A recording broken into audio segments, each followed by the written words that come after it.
Dans les années 1200, il y avait un empire du Mali.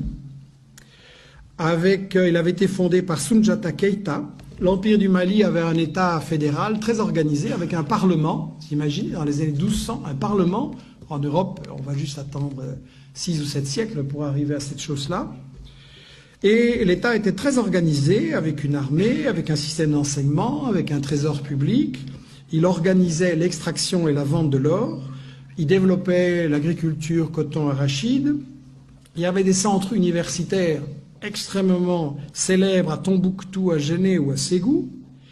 Et un des successeurs de Keïta, Boubacar II, 2 siècles avant Christophe Colomb, a lancé 2 expéditions maritimes pour découvrir l'Amérique. Donc, pour des gens qui ne sont jamais entrés dans l'histoire, c'est pas mal. Et en fait, ce qui est intéressant, c'est que donc, il y avait toute une économie en Afrique et au Mali. Il y avait une économie avec un commerce, des caravanes qui remontaient de la Gambie, de l'ouest de l'Afrique jusqu'à la Méditerranée. C'était effectivement contrôlé, organisé par les Touaregs. C'était un commerce extrêmement prospère. Et quand le colonisateur français est arrivé là, intéressé par les matières premières, qu'est-ce qu'il a fait? Il a totalement disloqué, brisé ce commerce.